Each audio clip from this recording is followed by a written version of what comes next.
What's up, everybody? Welcome back to the CoolFigurez channel, and once again we are taking a look at some Dark Knight action figures. This time we are taking a look at some SoapStudios Dark Knight Trilogy action figures. We already took a look at Batman on Monday, so go ahead and take a look at that video. If you haven't already, I will link that one up above here. And today we are going to be taking a look at the SoapStudios Bank Robber Joker from the Dark Knight movie. But first, if you're new, then welcome. This channel is all about cool action figures, analyzing them, hunting them, taking pics of them, and of course, playing with them. I upload new content throughout the week, so make sure you hit that bell icon so you stay notified when I do upload new videos. But if you do enjoy this video or any of my other ones, please remember to give it a thumbs up. It really helps your channel grow. And if you haven't already, please hit that subscribe button, guys. It is a very small goal of mine to try to reach at least one new subscriber per new video that I put out, so please be my one new subscriber for this video. Thank you so much in advance. As always, the information on this channel is intended for adult collectors and not children. I'm your host, Jesse the Batman, aka the Buff Collector, and once again, guys, we are taking a look at the SoapStudios Bank Robber Joker from the Dark Knight movie.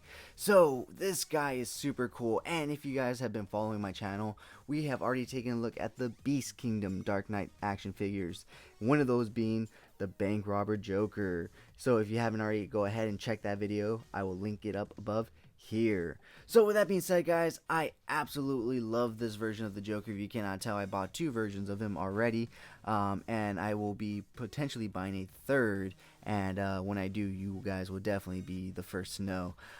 So when that happens, you guys will, like I said, be the first to know. So jumping right into this review, guys.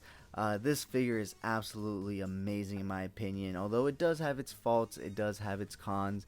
It has more pros in my opinion, but I hope you guys do use this video as a tool to help you decide whether or not you want to buy this figure and add him to your collection. So with that being said, let's go ahead and take a look at the accessories that this guy comes with. And he does come with a lot of accessories, but he is holding them all essentially. But he does have a few left in the box, which we will take a look at right now. Well, the first accessory you're actually taking a look at in the background right here, the two SoapStudios versions or Dark Knight figures that I have do come with backgrounds. I did not show the Batman one. It's just, you know, basically think of the Dark Knight Rises poster, movie poster, and that's essentially what it was. But they did produce a few other Dark Knight figures, I believe. League of Shadows Batman, a Ra's al Ghul, and a Two-Face. Unfortunately, I do not have any of those. I only have the Dark Knight and Bank Robber Joker. I don't think they ever actually even produced a regular version of the Joker, unfortunately. If they did, I would have definitely bought that as well. But with that being said, guys, let's go ahead and take a look at this second thing that he comes with, and that is, of course, a second head sculpt. And I have to admit, the likeness is not the best in this head sculpt. It could be better. It's not horrible, don't get me wrong, it's not horrible, but it could be better. I do like the Beast Kingdom one a lot more than this one, which is why I have the Beast Kingdom unmasked, and this one is with the masked head sculpt. And I will be bringing in the Beast Kingdom to show you the comparison. I did compare the Beast Kingdom to this in my Beast Kingdom review of the Bank Robber Joker, which I will link up above here now. If I haven't already, I can't remember if I did. When I'm editing, I'll remind myself. So I'll bring them in later to compare, because I did compare them in that video. But if you haven't checked out that video, I will do that once again in this one. So along with that,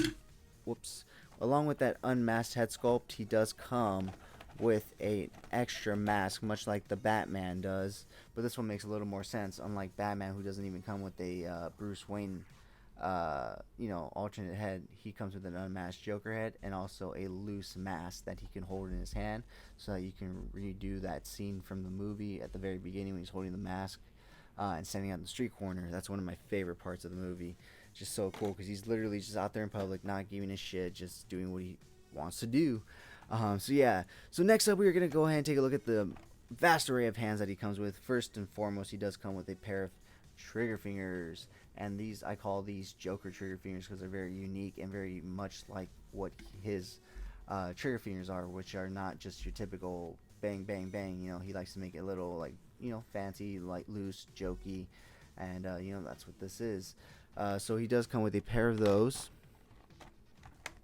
as well as a pair of regular trigger hands in case you aren't feeling jokery and you just want him to be very serious and use his regular trigger fingers.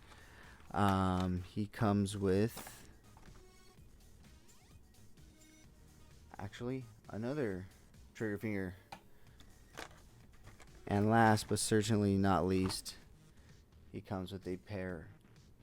Actually, these aren't trigger finger hands. These are actually grenade hands. I just realized that. I'm sorry, guys. These are grenade hands. These are not trigger finger hands. These are grenade hands. And you're asking what grenades, and we'll get to those soon. But first, we are going to take a look at this part that he has in his hand, which is a little nice wad of cash. I wish he would have came with a little more. I honestly wish he would have came with 2 duffel bags, one with the grenades and one filled with cash. I think that would have been really cool and really good for the price point. But it is what it is. I'm really happy with what we got. This is a really cool little stack of cash. Next up, he does come with one weapon, unlike the Beast Kingdom that came with this gun, as well as the bank manager's shotgun. So this gun, the magazine does not come out like the Beast Kingdom, but this one, the slide does slide back. You can get that really cool action shot where he's, cocking the slide back and whatnot, and it just, just slides real back, real easily. Nice. It slides easily. Nice. I cannot speak right now, guys. It slides right back very easily. So that's a really cool thing. So next up, we are going to be taking a look at the second to last accessory that he has, and it is, of course, this duffel bag. So much like the Beast Kingdom duffel bag, it opens up all the way like you see in the movie. I absolutely love that attention to detail from these companies. Whoa.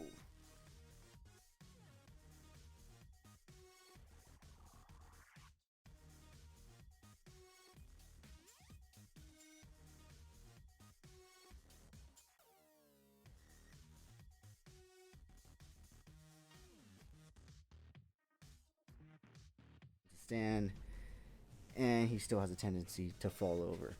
But when you do get him to stand and he stays put, he looks amazing. So like I said, you do get the duffel bag right here, and it opens up all the way.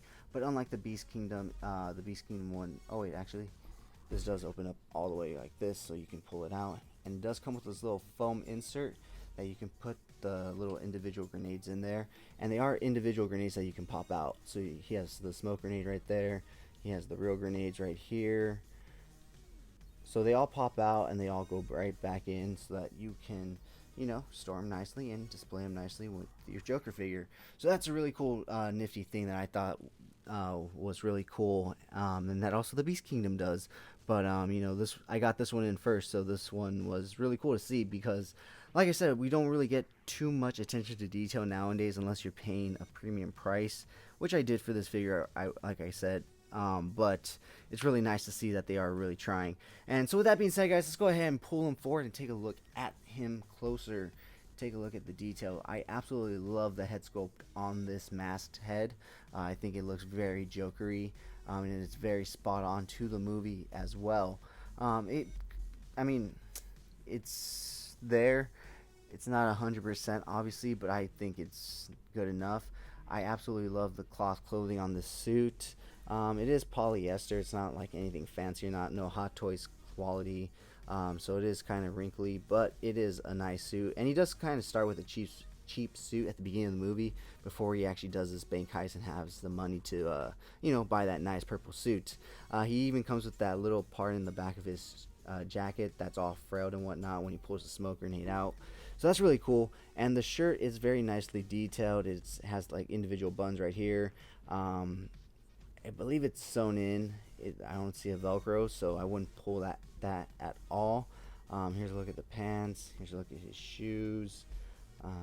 He does come with a watch, which is really cool. Whoops, sorry. He does come with a watch, which is really cool right there, and it's nicely detailed. You can see the screen right there. You can see that I actually have it upside down on his wrist because it fell off when I was changing his hand. So yeah, guys, with that being said, let's go ahead and take a look at his articulation. He can look all the way to the right, all the way to the left. He can look down a bit. He can look up basically straight. Looking at his arm articulation, he can go all the way out. You don't really go forward up too much because of the jacket. It really hinders his motion there. You do get rotation at the bicep and at the shoulder.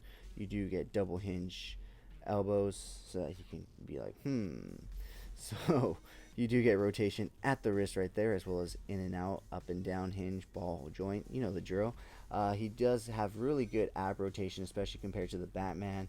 But obviously it's because the Batman was wearing, a jumpsuit and whatnot, and he's wearing, just a shirt and some pants, so he gets a little more freedom. And this Joker can definitely kick out way more than Batman, as you can see, so he's definitely going to have an advantage on that. And so he does kick back that far. Once again, double hinge knee, so Joker is very flexible, and he can not almost, but he can kick his own ass. But he lets Batman do that for him. So with that being said, let's look at the final articulation, which is the ankle. It goes all the way down there, goes up that far, and you do get toe articulation right there, which is always nice and always welcome. It just makes it easier to pose them. So with that being said, guys, let's go ahead and bring the Beast Kingdom's bank robber Joker here so that we can see a little quick comparison. Let me grab him real quick.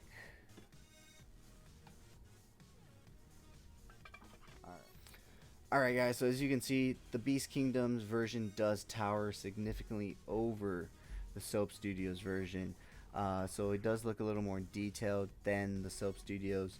But as I stated in my Batman review, if you want a version to stand in with your Mezcos and your Marvel Legends and whatnot, it would have to be the SoapStudios version, because they are a 1/12 scale, whereas the Beast Kingdom here are a 1/9 scale, which is 9 inches. So they don't fit in with your Marvel Legends, they don't fit in with your NECA, they don't fit in with your McFarlane DC multiverse. They are very much miniature Hot Toys in the sense that they're very highly detailed, and they only really fit in with their own scale. And it's very limited to just, their scale, and it's not like they're crossing over with, like I said, Marvel Legends, NECAs, McFarlane DC. So it's not like you could have a McFarlane DC Batman versus this bank robber Joker, because this bank robber Joker would just tower over him, a whole 2 inches bigger than the 7-inch version of Batman. So with that being said, guys, now that I've had them side by side, there's really not much difference between the two. If you really want to see a more in-depth review, I will link that up above here. But yeah, guys, with that being said, let's go ahead and take a look at some really cool pics I took of this guy, and we'll be right back. Real quick, guys, I forgot to show you guys the stand in the video, so I realized I was putting everything away, and I realized I totally forgot to show you guys the stand. So here it is. It is a basic standing stand. Like I said, it isn't a flight stand like the Batman. This does move up and down this pole, so you can get it to your whatever height you want. Sorry, it's a little dusty. I've had him on display for a bit. It does say the Joker, much like the Batman says the just says Batman on it, and it does have the same nice Dark Knight Trilogy logo right there on the top. So with that being said, guys, let's go ahead and take a look at those pics.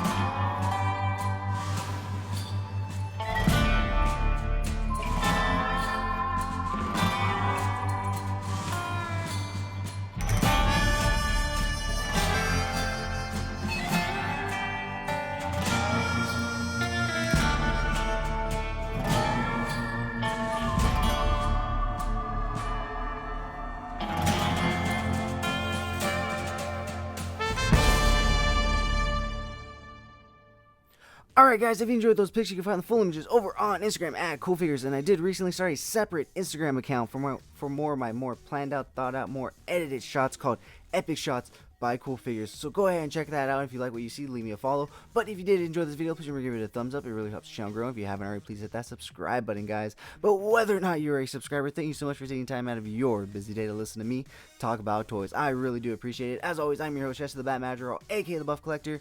And before I fully sign out, guys, like I stated in my Dark Knight video, I am using a new mic, so let me know how you did enjoy it in the comments down below, if you heard a difference or not. So with that being said, guys, I will talk to you guys in the next video.